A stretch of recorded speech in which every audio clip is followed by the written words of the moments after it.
Bom dia. Fica sentado aí, pessoal. Não deu nem meio-dia ainda, tá? Bom dia. Muito obrigado, Iopanã. Que bela aula que a gente teve aqui. E também, Helena. Impressionante, né? A quantidade de informações e reflexões que você trouxe para a gente. Vou deixar duas. Eu sou Fernando Pacheco, né? Colegiado de curso aqui da arquitetura também, do Departamento de Arquitetura da PUC.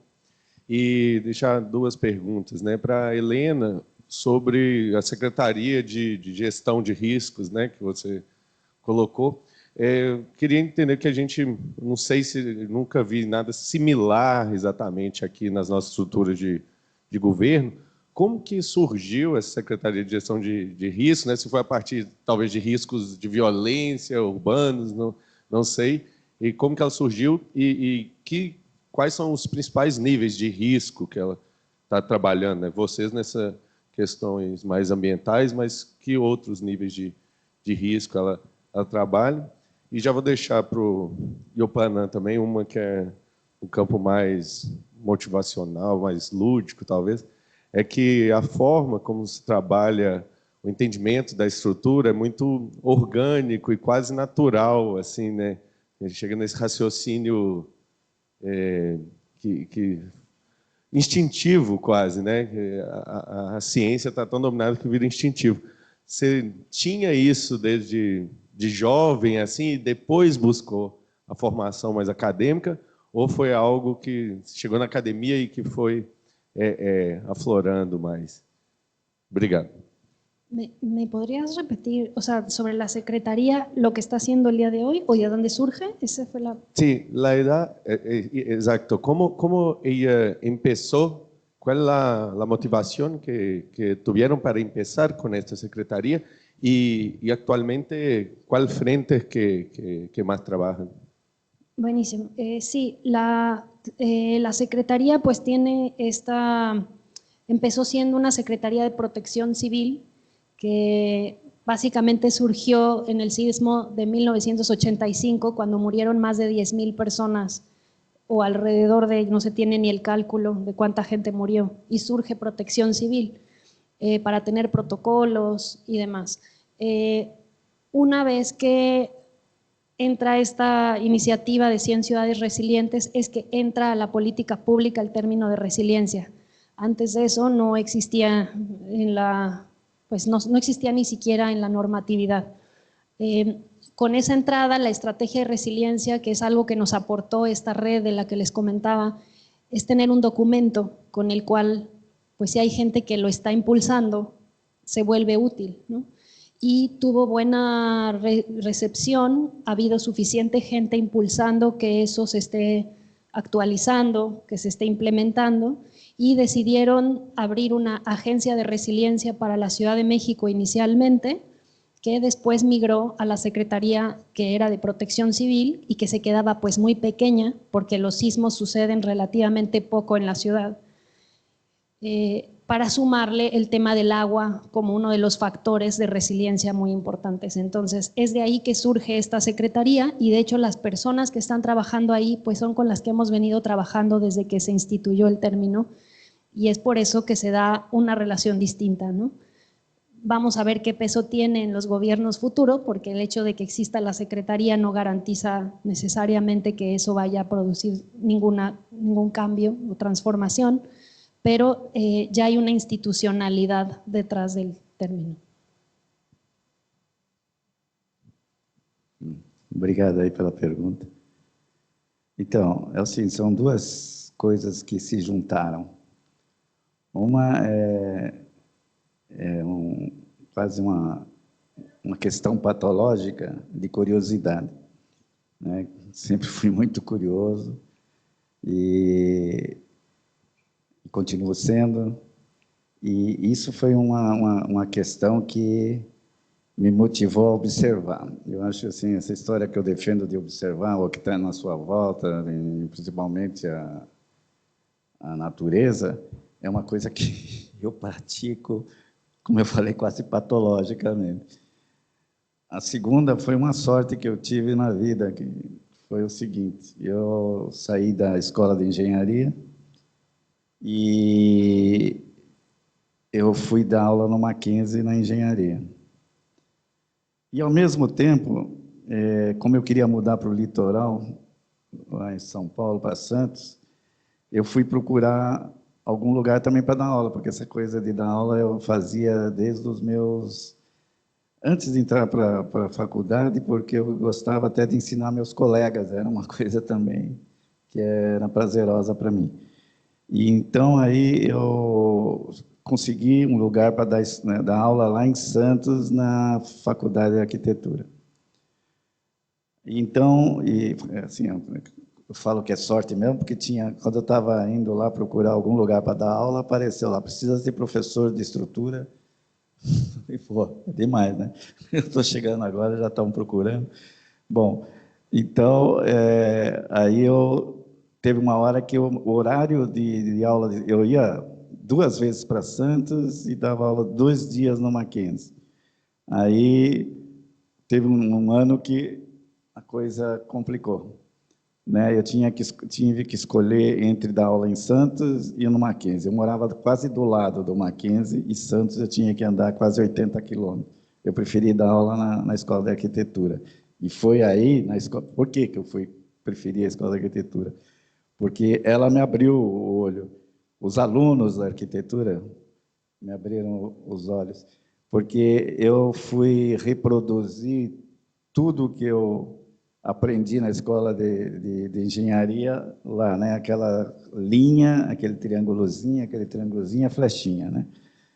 Aí eu tinha uma aluna chamada Maria Amélia, que deu aula depois comigo, a Mel, e ela chegou para mim e falou, poxa, professor, mas a gente não entende desse jeito aí. E aí vem a outra parte também da minha observação e de eu aceitar, saber, então, o que é, como é que a gente tem que dar aula para vocês entenderem. Aí começamos a conversar. Aí eu falei, nossa, que legal.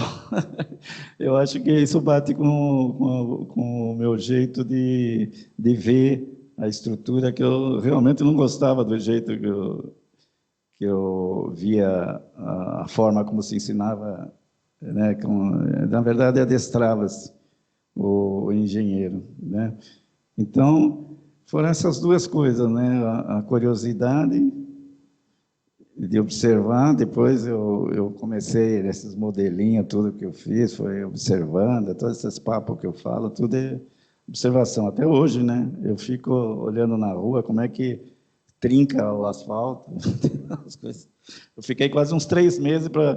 Por isso que eu falo é mais ou menos uma pesquisa, quando eu falo que você não vai encontrar duas trincas perpendiculares, a não ser que tenha no meio alguma coisa que desvie. É uma pesquisa que eu fiz diariamente, olhando para a rua, para a calçada, para os asfaltos. Então, essas duas coisas juntariam muita sorte, né? Muita sorte, né? Eu acho que para tudo a gente tem que ter sorte, né? Também, né? Isso aí.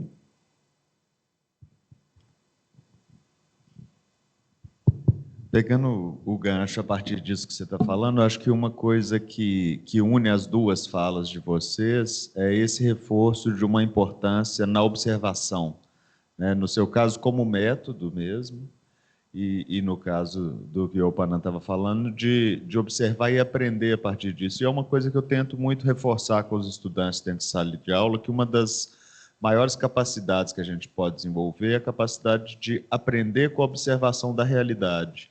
Em arquitetura isso é muito verdade, né? A gente vê prédios o tempo todo, às vezes aquilo passa batido, mas a gente é capaz de aprender com os acertos e com os erros dos outros, né?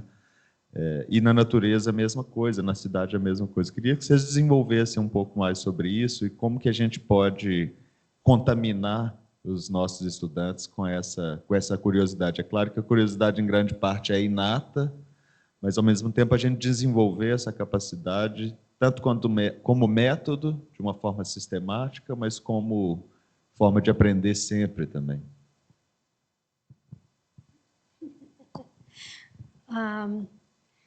Sí, la actividad de la observación, creo que el primer paso para poderla abrir quizás a esa inquietud para estudiantes tiene que ver con hacerse preguntas sobre el mundo, y creo que es algo que hacemos constantemente en nuestras vidas cotidianas. ¿Qué preguntas nos hacemos? Entonces, quizás para mí la invitación para que ustedes empiecen a observar como parte de sus vidas, porque no necesariamente solo es para un proyecto, un trabajo, es hacerse preguntas sobre lo que sea, sobre una película, sobre una conversación, plantearse esas preguntas y no solamente plantearlas, sino después registrarlas. Y mi recomendación sería, sobre todo en el mundo de la arquitectura y del diseño, que tengan una bitácora, un cuaderno, un papel a la mano en el que puedan plasmarlas. Dibujen bien o no, no es importante, es lindo, cuando uno dibuja bien es quizás más fácil, pero no es relevante si pueden dibujar bien o no. De hecho, si lo hacen, van a empezar a convertirse en mejores dibujantes, y que anoten palabras y dibujos, un poco como hacía el profesor anotando en el pizarrón, porque se vuelve de pronto una necesidad plasmarlo de alguna manera o traerlo como un objeto, visualizarlo de distintas formas, porque eso es lo que hace que la curiosidad empiece a actuar en sus cabezas. Y luego ya es imposible callarla. Está ahí constantemente haciéndonos preguntas y impulsándonos a buscar a ciertas personas, a ciertos textos, referencias, para poder responderlas y cambiar las preguntas. Porque no es tanto sobre la respuesta de las preguntas, sino las preguntas que nos vamos haciendo en ese camino, ¿no? Olha, eu acho que o grande problema de a gente fazer com que os nossos alunos eles caminhem por essa seara da observação, da curiosidade, está bom, primeiro na família, né, que já faz com que a criança seja podada ao ter curiosidade. Menino, chega de fazer pergunta, né? Pô, você é muito curioso, para com isso. Pronto. Aí foi acabando. Existe uma pesquisa de dois, eu não lembro o nome agora, mas de dois psicólogos que fizeram uma pesquisa ao longo de 25 anos. E eles começaram com crianças de 2 anos até crianças que eu chamo de 25 anos. E aí eles observaram que aos 2 anos as crianças tinham uma resposta de 92% respostas criativas às provocações. Quando chegar aos 25, 2% de respostas criativas. Ou seja, o mundo, né, vai podando essa vontade de se criar curioso, essa vontade de querer olhar, observar. E aí eu sou obrigado também a culpar a escola. Os nossos currículos, a nossa forma de enfrentar a questão do ensino-aprendizagem, ela está muito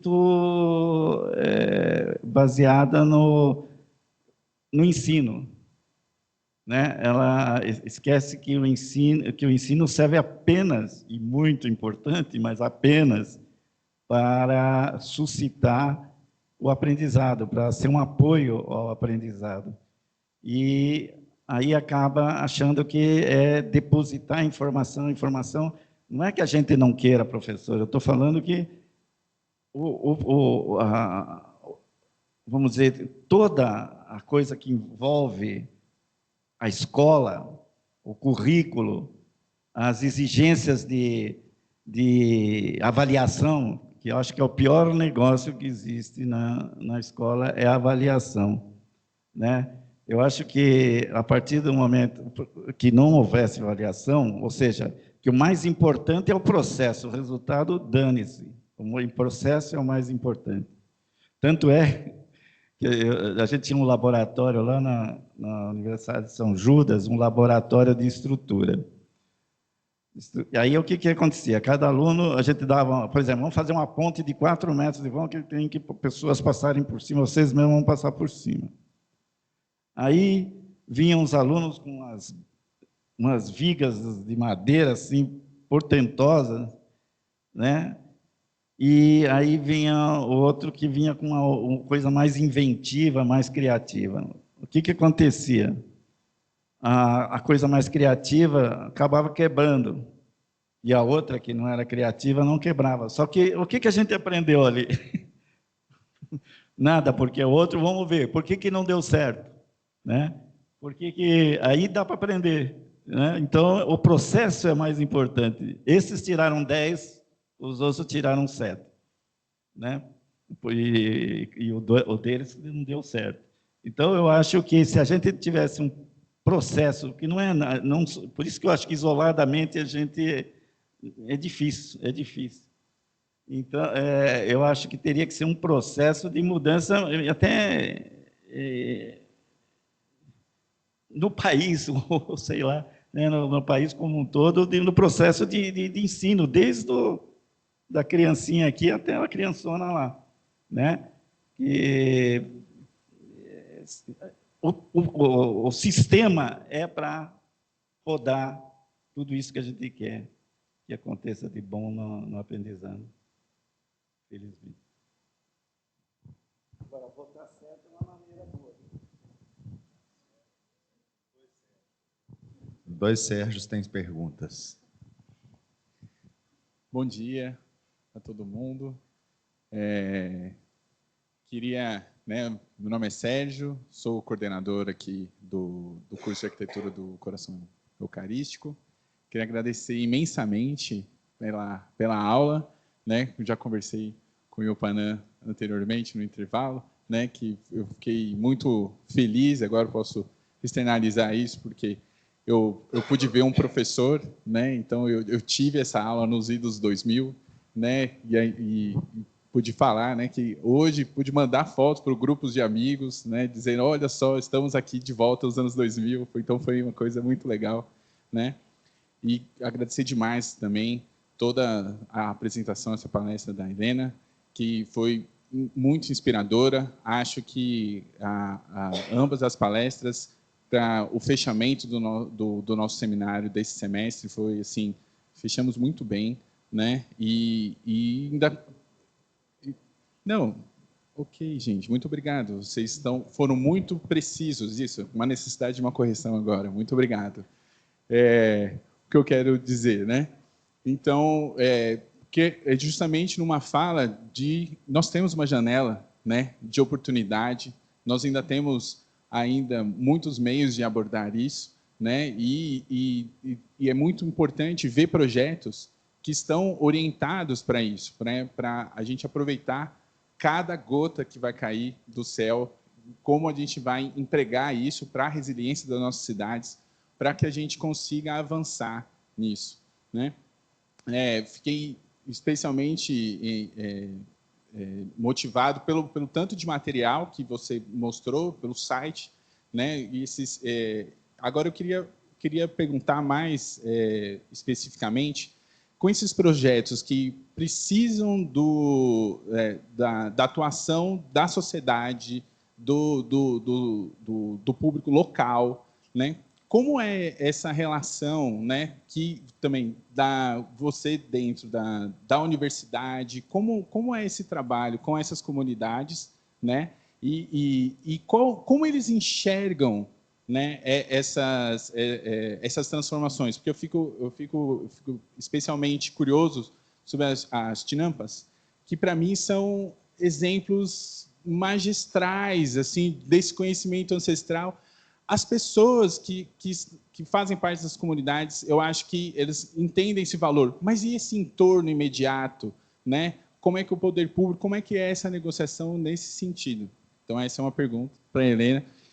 E aí eu queria deixar mais uma pergunta para o Iopanã, que é o seguinte: a gente está avançando demais, né, nos modelos computacionais, da gente a fazer análise de estrutura. eu sou um professor muito ligado aos laboratórios, principalmente hoje ligado na minha linha de pesquisa em relação à fabricação digital.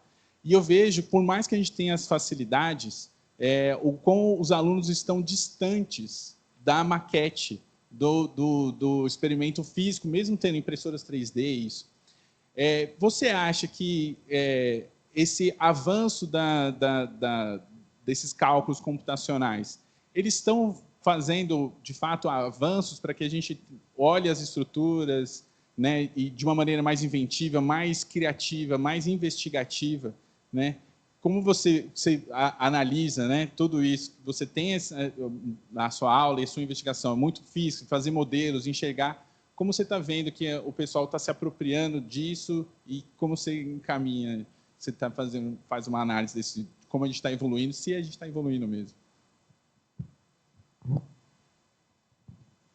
Bueno, gracias por la pregunta.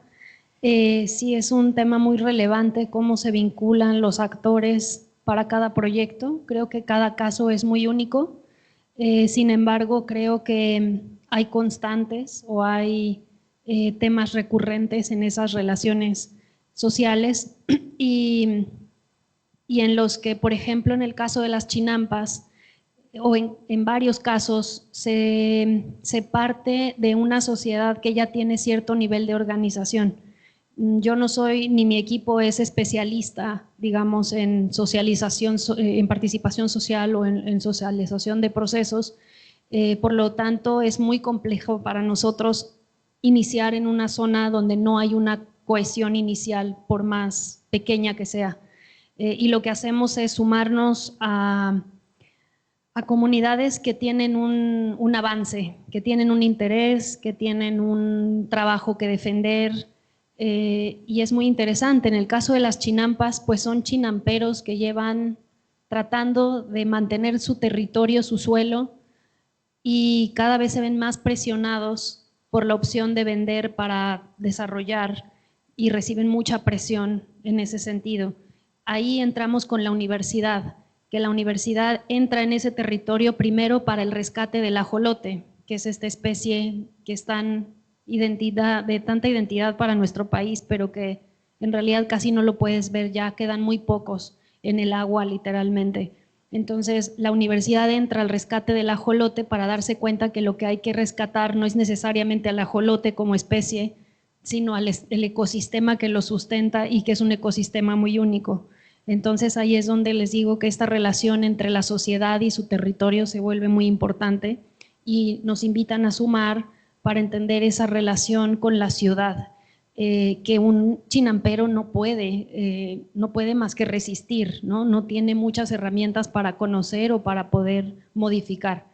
Y la universidad entra a proveer de fertilizantes orgánicos, entra para conseguir financiamiento y les ayuda a certificarse entre ellos, a hacer los vínculos con los restaurantes. Es un poco un papel del diseñador como mediador, como el que pone la mesa para que haya un diálogo y que ayuda a que hay varios actores que se sienten en la mesa, no necesariamente humanos nada más, como la calidad del agua tiene que estar en esa mesa para que eso pueda sostenerse, que la especie del árbol siga vigente y que haya un espacio de vivero donde obtener esa especie, etcétera, ¿no? O sea, no solamente son los intereses humanos. Y en otros casos, como el caso de Miravalle, que es una comunidad organizada muy pobre, pues ya llevamos muchos años tratando de vincularnos con ellos, conociendo su trabajo, y hasta que no entra un financiamiento que nos permite aterrizar ahí, entonces es que podemos desatar otros, ¿no?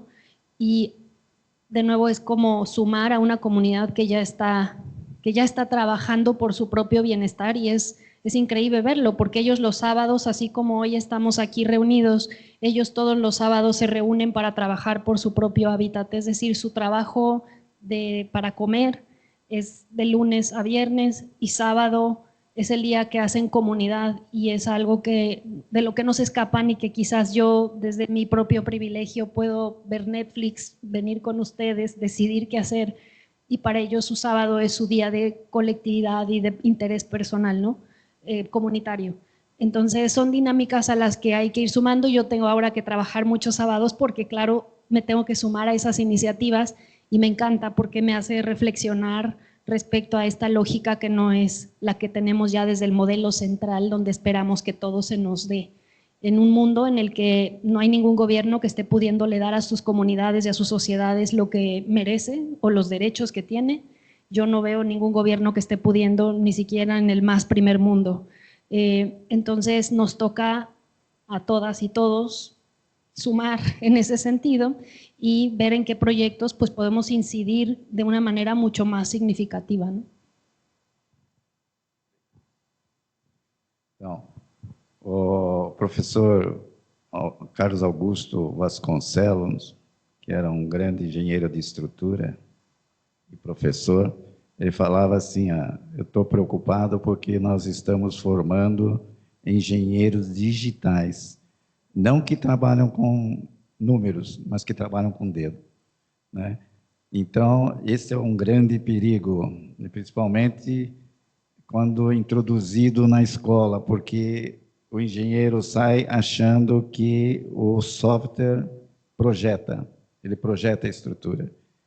E não percebe que aquele software é uma ferramenta que simplesmente ela agiliza os cálculos que você poderia fazer na mão, né? Que aquilo não é mais do que uma máquina de calcular. Então, é uma ferramenta pura e simples. O projeto é seu, é você que vai projetar. E aí, eu tenho até um exemplo que a TQS queria fazer, a gente tem uma empresa de curso, e a TQS queria fazer um curso lá de como usar. Aí eu falei, tudo bem, vocês podem fazer, mas vocês vão ter que mostrar para os alunos que não é o programa de vocês que projeta, vocês têm que pôr na cabeça deles que é uma ferramenta. Eles apareceram? Não.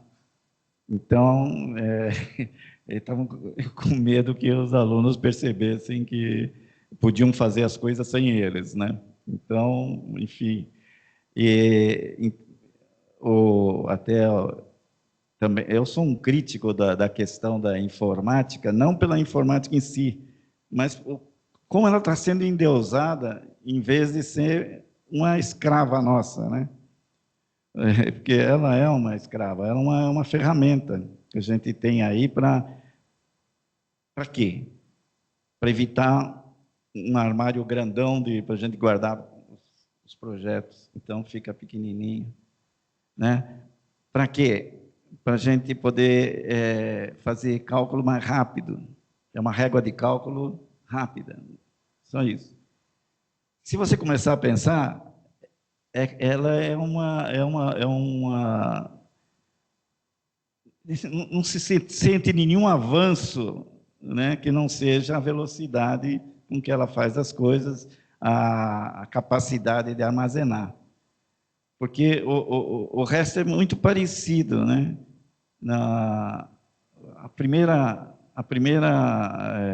primeiro carro, ele era desenhado como se fosse uma carruagem, né?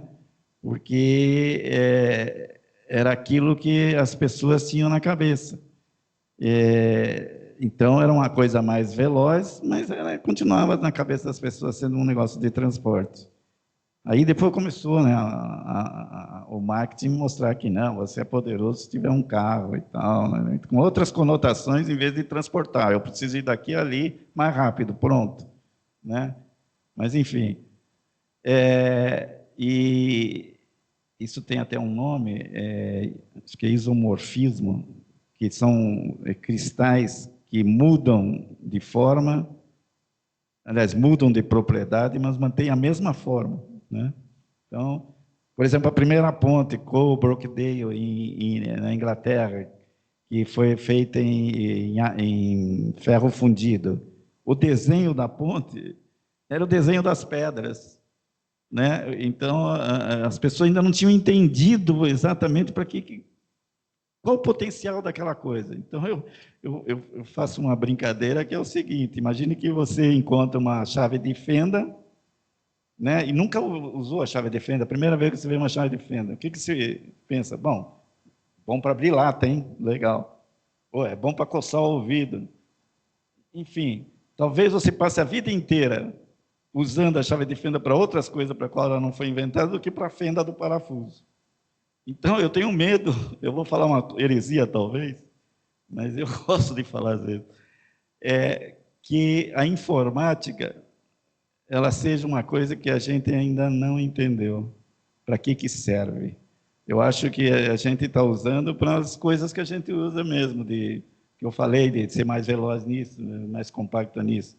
Mas para que será que ela serve, hein? Será que é para isso mesmo? Ou será que por trás disso tem alguma coisa que a gente não sabe, né? E eu acho que ela ficará melhor, em vez de responder a nossas perguntas, quando ela souber fazer perguntas para nós. Aí ela será melhor. Aí ela chegar... Aí ela vai... Eu acho que essa tal de inteligência artificial, que alguns falam que nem é inteligência e nem é artificial, que é uma enganação, porque, enfim, é para vender coisas, aí ela seria um pouquinho mais inteligente se ela começasse a saber fazer perguntas boas e inteligentes para a gente responder. E não responder as nossas perguntas, que estão lá cheias de informações para ela saber como responder. Eu não sou a melhor pessoa para falar bem da informática. Obrigado.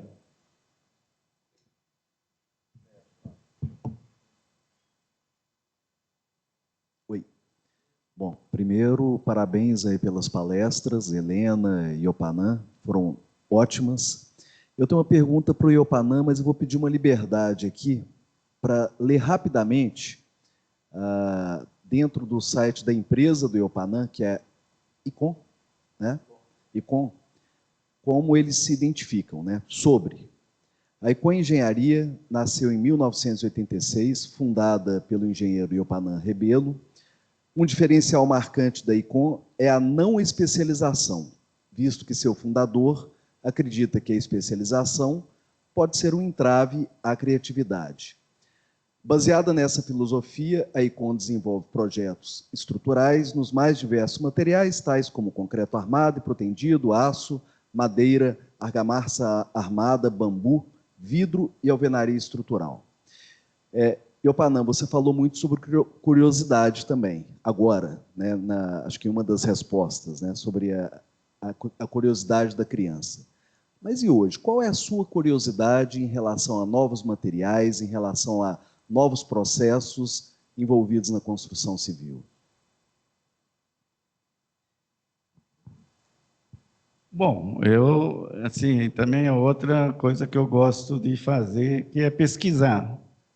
Eu estou sempre pesquisando o que aparece de novidade, mas eu tenho uma certa restrição, que é o seguinte: enquanto a gente não resolver a questão da habitação para aqueles que não têm condições, com coisas bem simples, bem baratas, baratas não, econômicas, não adianta a gente ir muito longe nas coisas, não adianta inventar um material fantástico, custa uma fortuna, que esse pessoal não vai ter acesso. Então, eu acho que a primeira... Eu sou curioso nos materiais, como você está falando, mas eu não acho importante essa curiosidade para mim, entendeu? Porque eu acho que a curiosidade seria a gente ver como a gente pode resolver a questão daqueles que moram na rua, né? Eu moro num bairro, fica perto do Ceasa. É uma coisa muito triste. Aquilo lá me faz pensar muito o que a gente pode inventar. Ainda não consegui, não sei se vou ter tempo de conseguir, mas se eu conseguir, eu me realizaria bastante. De uma coisa, uma forma de construir realmente econômica e com materiais simples, que todo mundo tivesse acesso. Seria a glória, mas eu não sei se eu respondo o que você queria ouvir, estava até falando com o Márcio, disse que mineiro gosta de responder aquilo que você gostaria de ouvir. É isso que ele estava falando e eu achei fantástico, que ele é japonês, né? Tanto é que fala, tem não, né? Para quebrar o não, né? Tem, mas não, né? Achei lindo. Então, eu não sei se eu respondi, mas é isso que eu almejaria, né?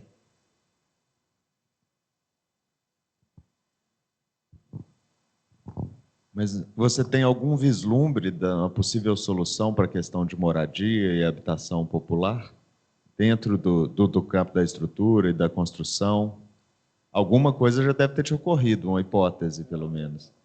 Tem outro microfone aí. Ó. Não, eu não tenho, assim, eu participo muito de projetos de mutirão. A gente tinha na Unicamp um laboratório de habitação que era voltado para isso, com o Juan Vilar, né? E a gente inventava até um negócio com casca de ovo que não deu certo. Então, a gente estava sempre procurando inventar soluções, mas eu ainda não cheguei a nada que fosse... Porque eu acho que cada região teria que ter alguma coisa que tivesse ali perto e que fosse possível de ser usada. Então, teria N possibilidades. Mas a única coisa que eu acho, por exemplo, estou pensando no caso de São Paulo, né? Que eu conheço bem o problema.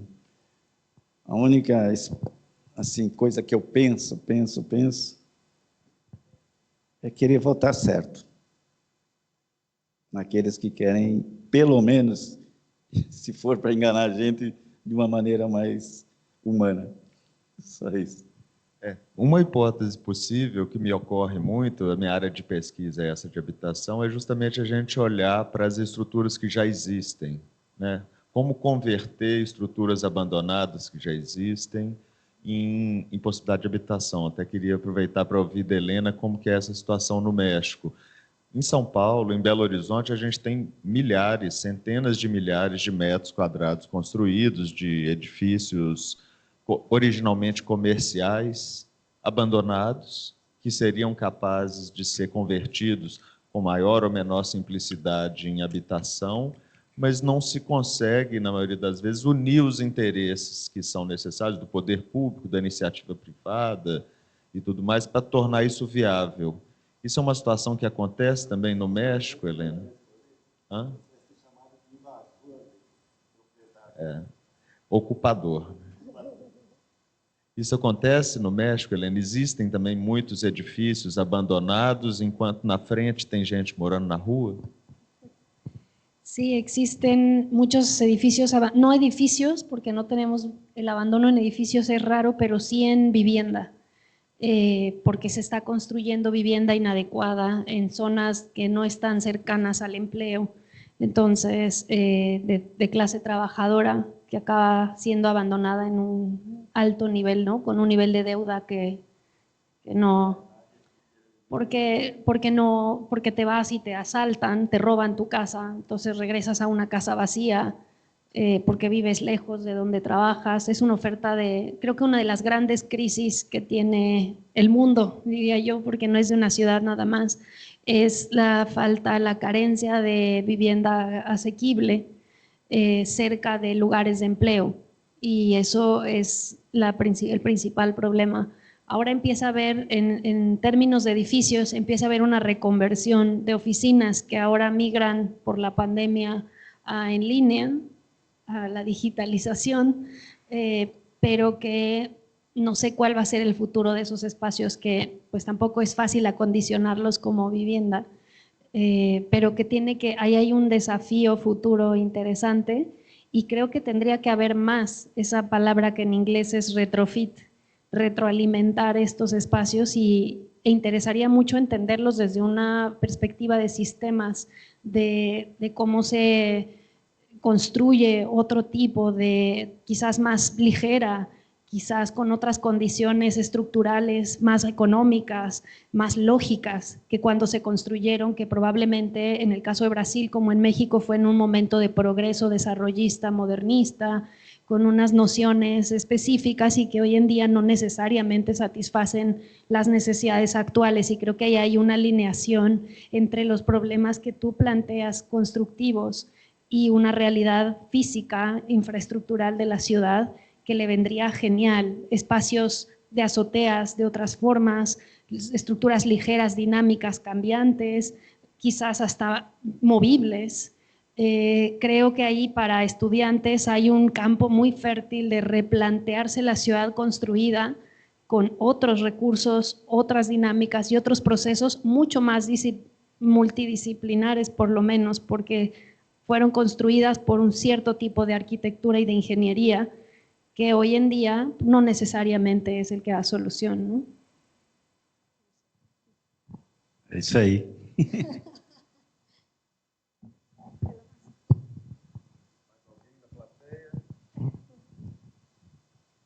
Oi.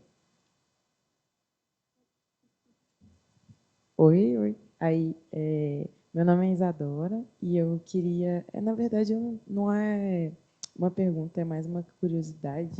Porque... Um pouquinho mais alto, por gentileza. Tá, perdão.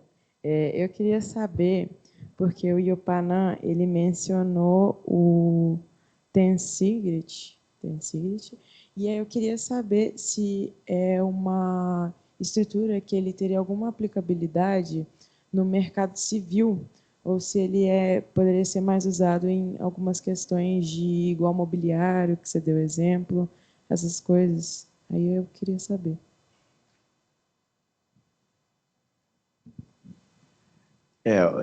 O TECIG tem uma estrutura bastante interessante, mas tem pouca aplicação assim imediata nas edificações. Existem algumas edificações, principalmente na cobertura, que são feitas com TECIG. Existem aquelas pontes, né? Existem algumas no mundo, pelo menos umas 4 ou 5 daquele tipo, feita com o sistema TECIG. Mas ele, pela própria característica de ser uma estrutura, não diria complexa por de difícil, mas complexa porque ela envolve questões que não são tão imediatas. Eu poderia dizer para você, só para mais ou menos entender a matemática da coisa, assim, falando de uma maneira não matemática, mas que é assim, quando eu calculo uma viga, eu ponho a carga e calculo a deformação e morreu, né? Isso é um cálculo de primeira ordem, que a gente chama, tá? Que a gente faz quase todas as estruturas. Agora, quando se mexe com alguns outros tipos de estrutura, principalmente estruturas com cabos, o que acontece? Você aplica a carga, você vai ter uma deformação, mas ali a estrutura mudou de forma completamente, como aquele triângulozinho lá do cabo. Então, eu tenho que rever aquela novamente, com aquela carga, aquela estrutura com a nova forma. Aí ela vai gerar outra forma diferente. Até que tenda para um lugar que fala assim, bom, mudou muito pouco, zero, né? Então, considera que esse é o resultado final. Então, esse é um cálculo que chama de segunda ordem, né, que é um cálculo muito mais complexo que os outros. Então, é nesse sentido que eu estou falando de complexidade, porque ele envolve mais atividades, né, e não por ser difícil, né? E aí você tem essa questão das formas que o TECIG cria para ser estável, que nem sempre são aplicáveis, por exemplo, para fazer uma edificação com piso, né?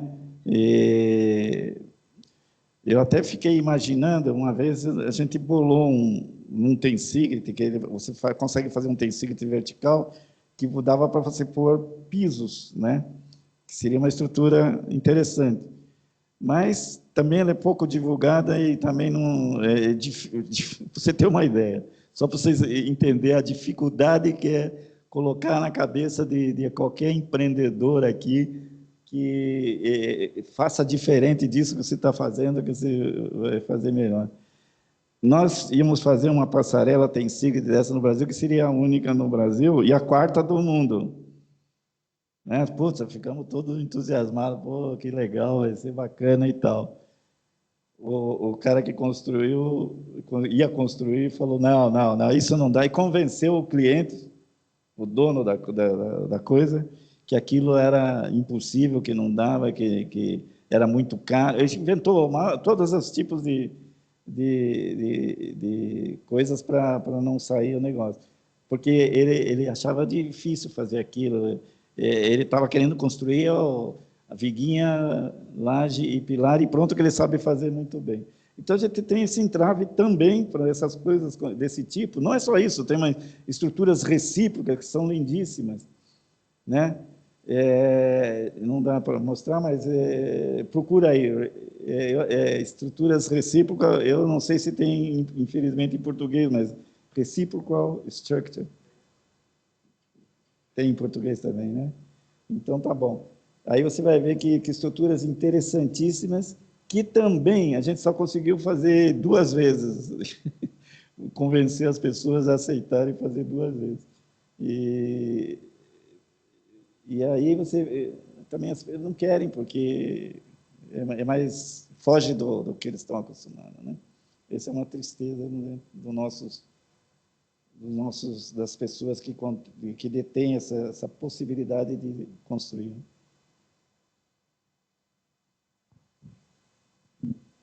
Romano ali. Olá, meu nome é Romano, está dando para ouvir? Meu nome é Romano e é difícil fazer uma pergunta para vocês, porque tem a dificuldade da língua e aliás, assim, eu acho que está todo mundo aqui com dificuldade também para fazer uma pergunta, mas é muito bom ouvi-los.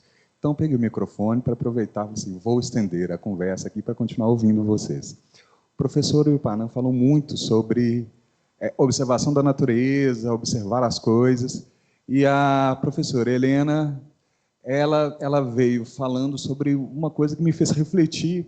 Eu não sei se eu tenho uma pergunta, mas talvez, assim, para continuar puxando a língua de vocês, continuar ouvindo vocês, ela falou muito ela trouxe um exemplo no México daquelas formas de construções que eram retirada a terra, plantada uma árvore para uma construção ali, uma forma de formar um solo, um terreno que fosse sustentável. E aí isso me fez pensar muito no Brasil, as florestas amazônicas. Hoje temos assim a floresta amazônica, hoje a gente tem aquela compreensão de que é uma floresta plantada, que os povos originários eles plantaram aquela floresta que hoje é tão exuberante. E aí você, professora, veio falando de uma coisa, de uma tradição de um povo originário, asteca, ainda mais morando no México, que tem um povo originário tão interessante para a gente, tão assim, incrível, que chama a nossa atenção, que nos faz estudar esses povos. Eu queria tentar emendar um pouco dessa coisa da observação da natureza e essa apresentação da professora sobre trazer essas ideias dos povos pré-coloniais, assim, para pensar essa nova arquitetura, observando justamente os povos originários, talvez assim nessa coisa do futuro, essa ideia do clima. A gente tem um povo originário aqui no Brasil que vive falando de preservação da natureza, preservação a preocupação com o clima, da preservação da floresta, e justamente nesses povos assim, originais parece a solução para o futuro que a gente está vendo com tantas tragédias climáticas. E aí eu queria ouvi-los mais. Desculpa ter falado tanto.